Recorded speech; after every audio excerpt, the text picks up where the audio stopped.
শুভ দোল পূর্ণিমার সবাইকে প্রীতি ও শুভেচ্ছা জানিয়ে আজকের মিনি ব্লগটা এখান থেকেই শুরু করলাম। সকালবেলা উঠে আজকে যেহেতু পূর্ণিমা, ঠাকুরকে পুজো দিয়ে নিলাম, আর আমার গলাটা না একটু ভেঙে গেছে। আর তারপর আমি আমার হাজব্যান্ডের সাথে চলে গেলাম মা বাবার কাছে। ছেলে ওখানেই রয়েছে, তো ওকে আবার নিয়ে বাড়িতে আসলাম। ছেলে এখানে এসে ঠাকুরের গায়ে রং মাখালো, এটা খুবই ভালো লাগছিল আমার। তারপর গিয়ে জেঠুকে রং মাখালো, জেঠিকে রং মাখালো, আমুকে রং মাখালো, সবাইকে রং মাখালো, এবং আমরা সবাইকে রং মাখিয়ে সেখানটি থেকে সোজা মা বাবার সাথে চলে গেলাম আমার মামা বাড়িতে। আর তারপর আজকে বহুদিন বাদে একটা জিনিস হয়েছে, আমি রঙে কখনোই বাড়ি থেকে এভাবে বের হইনি। এবার কিন্তু বাবা মার সাথে বেশ গাড়ি করে বেরিয়েছি, বেশ ভালো লাগছিল। দোলের দিন সবাই কী সুন্দর রং মেখে বাইরে বেরিয়েছে। তারপর মামা বাড়িতে এসে দাদুকে রং মাখালাম, মামা মামিকে রং মাখিয়ে সোজা চলে আসলাম আমাদের আরেক বাড়িতে। সেখানে এসে দাদাদেরকে রং মাখালাম।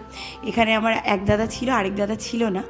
বড়দাদাকে রং মাখালাম, তারপরে আমার বড়দাদার মেয়ে পুচকুকে রং মাখালাম, জেঠিকে রং মাখালাম। সবাই মিলে আজকে প্রচুর মজা করলাম এবং সবাই সবার সাথে রঙের উদযাপন করলাম। তো মিষ্টি মুখ করালাম, খুব মজা হয়েছে আজকে। সবাইয়ের সাথে সবাই রং মাখা হলো, অনেক দিন বাদে দেখাও হলো, দেখা সাক্ষাৎ হলো। তো সকাল থেকে আজকে পুরো জমিয়ে মজা করেছি আমরা দোলের দিন। আর এই প্ল্যানটা না হঠাৎ করেই হলো যে সবাই সবার বাড়ি যাও। তারপর সোজা চলে গেলাম বাবার সাথে বাবার এক বন্ধুর বাড়িতে। এই কাকু কাকিমার বাড়িতে আমি এর আগেও এসেছিলাম। এখানে এসে আমার ছেলে আবার সবার পায়ে আবির দিয়ে নিল, আবির দিয়ে নমস্কার করে নিল। তারপর এখানে আমরা একটু রং খেললাম, রং খেলে তারপর আমরা আবার আমার বাড়িতে গেলাম। গিয়ে দাদাদের সাথে প্রচণ্ড পরিমাণে মজা করেছি, রিলস ভিডিও তো করেছি, সেগুলো তোমরা আমাদের ছোট ব্লগে দেখতেই পারবে। তো আজকে সত্যি বহুদিন বাদে খুব মজা করেছি। আগের বছরটা সেরকম মজা হয়নি, এবছরটা খুব জমিয়ে মজা করেছি আমরা।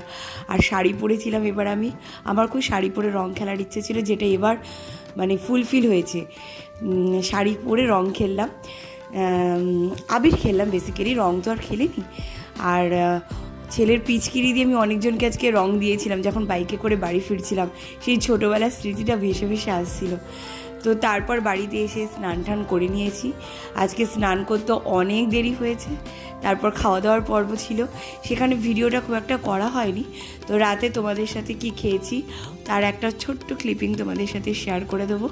আর এই যে এখন আমাদের রং খেলা চলছে, তো চলছেই, বহুক্ষণ রং খেললাম। আর ওই যে বলেছিলাম ক্লিপিংটা শেয়ার করব, তো ছোট্ট ক্লিপিং। এই মাটন খেয়েছিলাম আজকে, মায়ের হাতের মাটন খেয়ে আজকের দিনটা এভাবেই শেষ করি।